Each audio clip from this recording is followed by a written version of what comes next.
ഈ കാണുന്നത് എന്താണെന്ന് നിങ്ങൾക്ക് മനസ്സിലായോ? ഏതോ കലാരൂപമോ അവാർഡ് ശില്പമോ ആണെന്ന് തോന്നുന്നു. അല്ല, ഇതൊരു മഞ്ഞുതുള്ളിയാണ് കൂട്ടുകാരെ. സ്നോഫ്ലേക്ക്. ശൈത്യകാലത്ത് കാശ്മീരിലുമൊക്കെ പെയ്യുന്ന മഞ്ഞിൻ്റെ ഒരു തുള്ളി. നിങ്ങളൊന്ന് ഞെട്ടി അല്ലേ? ഞെട്ടും. പ്രകൃതിയുടെ ഈ അത്ഭുതലീല ആരെയും ഞെട്ടിക്കും. പ്രകൃതിയുടെ നിധികുംഭത്തിലെ ഈ അവിശ്വസനീയതയ്ക്ക് പിന്നിലൊരു സയൻസ് ഉണ്ട്. മനുഷ്യൻ അനുഭവിക്കുന്ന ഏറ്റവും കാൽപ്പനികമായ ചില പ്രകൃതി പ്രതിഭാസങ്ങളുണ്ട്. പൂനിലാവ്, വസന്തകാലം, ഉദയാസ്തമയം. അതിലെ ഏറ്റവും കാൽപ്പനികമായൊരു പ്രതിഭാസമാണ് മഞ്ഞുവീഴ്ച. അതിലെ തന്നെ അവിശ്വസനീയമായ ഒന്നാണ് സ്നോഫ്ലക്സ്. നമുക്കിന്ന് ഈ വിഷയം സംസാരിക്കാം. എന്നാൽ തുടങ്ങിയാലോ? പ്രിയപ്പെട്ടവരെ, ഞാൻ ഷാബു പ്രസാദ്. സയൻസ് കോർണറിൻ്റെ പുതിയ വീഡിയോയിലേക്ക് എല്ലാവർക്കും സ്വാഗതം. വീഡിയോ ഇഷ്ടമായാൽ ലൈക്ക് ചെയ്യാനും ഷെയർ ചെയ്യാനും മറക്കല്ലേ. നിങ്ങളുടെ അഭിപ്രായങ്ങളും നിർദ്ദേശങ്ങളും വിമർശനങ്ങളും എല്ലാം കമൻറ്റായി രേഖപ്പെടുത്തുമല്ലോ. ചാനൽ സബ്സ്ക്രൈബ് ചെയ്തിട്ടില്ലാത്തവർ സബ്സ്ക്രൈബ് ചെയ്യുക. നിങ്ങളുടെ പിന്തുണയാണ് ഈ ചാനലിൻ്റെ ജീവൻ. കാനഡ, ഫിൻലാൻഡ്, റഷ്യ തുടങ്ങിയ ആർട്ടിക് രാജ്യങ്ങളിൽ വ്യാപകമായും ഉത്തരാർദ്ധഗോളത്തിലെ വടക്കോട്ടുള്ള ഭാഗങ്ങളിൽ പൊതുവായും ഇത് മഞ്ഞ് പെയ്യുന്ന കാലമാണ്. ഇന്ത്യയിൽ കാശ്മീരിലും ഹിമാചൽ പ്രദേശിലും ഇത് മഞ്ഞുവീഴ്ചയുടെ കാലമാണ്. ഭൂമിയുടെ അച്ചുതണ്ടിൻ്റെ ചെരിവ് മൂലം ഭൂമധ്യരേഖയ്ക്ക് വടക്കോട്ട് സൂര്യപ്രകാശം കുറഞ്ഞ അളവിൽ മാത്രം വീഴുന്നത് കൊണ്ട് അന്തരീക്ഷ താപനില കുറയുന്നു. വടക്കോട്ട് പോകുന്തോറും ഇത് വളരെ കുറയും. വടക്കുള്ള പ്രദേശങ്ങളിൽ സൂര്യൻ വൈകി ഉദിക്കുകയും നേരത്തെ അസ്തമിക്കുകയും ചെയ്യും. ഫിൻലൻഡ്, സ്വീഡൻ, ഗ്രീൻലാൻഡ് പോലുള്ള രാജ്യങ്ങളിൽ ഉച്ചയ്ക്ക് 1 മണിക്കൊക്കെയാവും സൂര്യൻ ഉദിക്കുക. 2 മണിക്കൂറിൽ അസ്തമിക്കുകയും ചെയ്യും. ഉത്തരധ്രുവത്തിൽ ഈ സമയം സൂര്യൻ ഉദിക്കുകയേയില്ല. അതുകൊണ്ട് തന്നെ ഈ പ്രദേശങ്ങളിൽ കഠിനമായ തണുപ്പായിരിക്കും. ഈ അവസ്ഥയിലാണ് മഞ്ഞുവീഴ്ച ഉണ്ടാകുന്നത്. നമ്മുടെ അന്തരീക്ഷത്തിൽ ധാരാളം വെള്ളം വേപ്പർ അഥവാ ബാഷ്പ രൂപത്തിലുണ്ട്. ഈ വാട്ടർ വേപ്പർ എന്നത് വാതക രൂപത്തിലാണ്.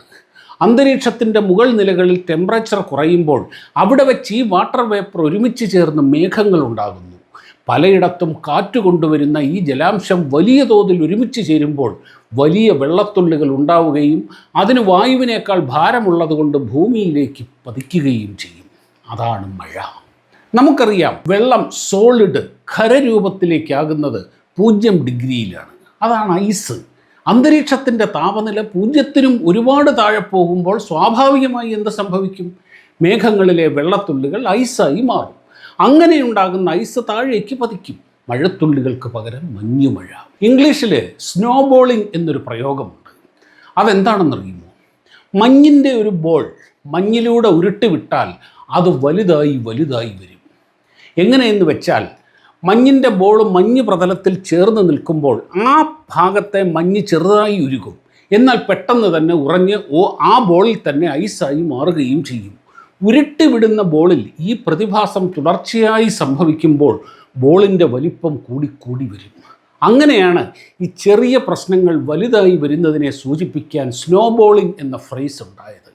മലയാളത്തിൽ സൂചി കൊണ്ടെടുക്കേണ്ടത് തൂമ്പ കൊണ്ടെടുക്കുന്നു എന്ന് പറയും പോലെ സ്നോബോളിങ്ങിൽ സംഭവിക്കുന്നത് പോലെ മേഘങ്ങളിൽ ഉണ്ടാകുന്ന ഐസിനും സംഭവിക്കുന്നുണ്ട്. അന്തരീക്ഷത്തിലെ സൂക്ഷ്മമായ കണങ്ങൾക്കും പൊടിപടലങ്ങൾക്കും ഒക്കെ ചുറ്റുമുള്ള ജലാംശമാണ് ആദ്യം അതിൽ തന്നെ ഐസാകുന്നത്. ഐസാകുമ്പോൾ സ്വാഭാവികമായി ഇവ താഴേക്ക് വീഴും. ഇങ്ങനെ താഴേക്ക് വരുന്തോറും വഴിയിലുള്ള ജലാംശം ഇതിൽ പറ്റിപ്പിടിച്ച് വലുതാകും. അങ്ങനെ ഭൂമിയിലെത്തുമ്പോഴേക്ക് ഒരു മഞ്ഞിൻ കണത്തിന് ഏതാനും മില്ലിമീറ്ററോ സെൻറ്റിമീറ്ററോ വലിപ്പമുണ്ടാകും.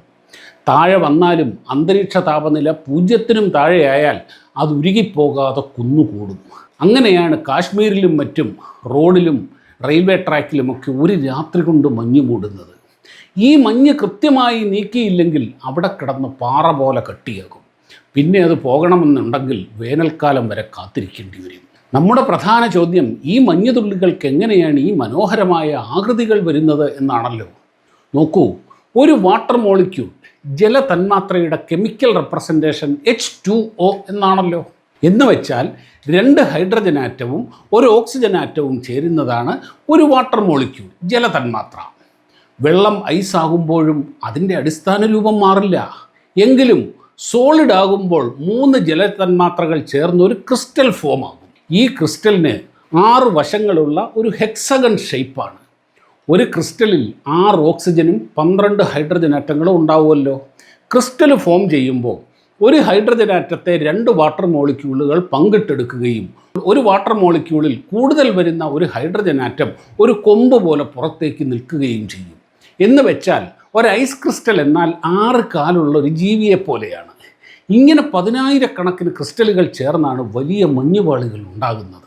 അതായത് വാട്ടർ വേപ്പറിൽ അല്ലെങ്കിൽ നീരാവിയിൽ ഈ ജലതന്മാത്രകൾ ഫ്രീ ആയി പറന്നു നടക്കുകയാണെങ്കിൽ വെള്ളമാകുമ്പോൾ അടുത്തു വരികയും എന്നാൽ തമ്മിൽ ബന്ധമില്ലാതെ ഒഴുകി നടക്കുകയും ചെയ്യും.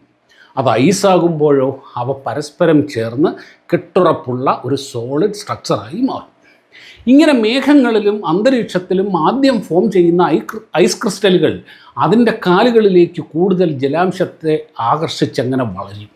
ഇങ്ങനെ വളർന്ന് താഴെ എത്തുമ്പോഴേക്ക് അത് ഏതാനും മില്ലിമീറ്റർ വലിപ്പത്തിലുള്ള പരന്ന ഒരു പൂ പോലുള്ള ഒരു ഫ്ലേക്കായി മാറും. നോക്കൂ, ഈ മഞ്ഞുതുള്ളികൾക്ക് ഒരിക്കലും ഗോളാകൃതിയല്ല, പരന്ന ഷേപ്പാണ്. അതിൻ്റെ കാരണം ഒരു ഐസ് ക്രിസ്റ്റലിന് പരന്ന ആകൃതിയാണ് എന്നതാണ്.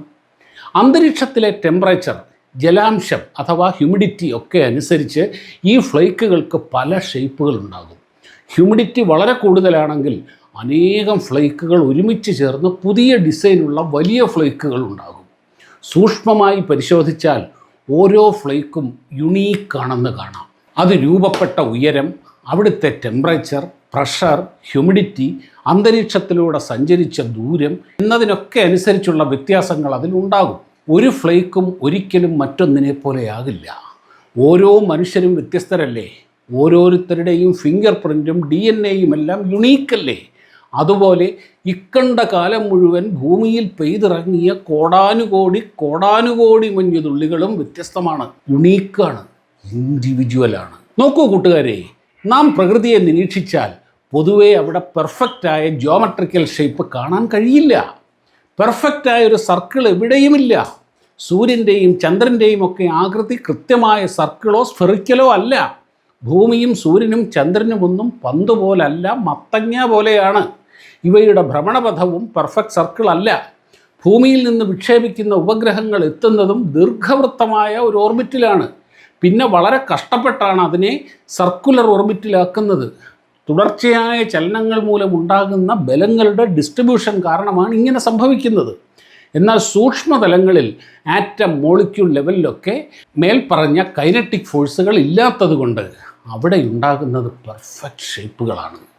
അതുകൊണ്ടാണ് ഇങ്ങനെ അച്ചിലിട്ട് വാർത്തതുപോലെയുള്ള രൂപങ്ങൾ ലഭിക്കുന്നത്. നാം കാണുന്ന, അനുഭവിക്കുന്ന ഓരോന്നിലും മഞ്ഞിനും മഴയ്ക്കും പുഴയ്ക്കും സൂര്യനും ചന്ദ്രനും പൂവിനും പുല്ലിനും എല്ലാം ഒരു സയൻസുണ്ട്. ചിരിക്കും ചിന്തയ്ക്കും ദുഃഖത്തിനും സന്തോഷത്തിനും എല്ലാം സയൻസുണ്ട്.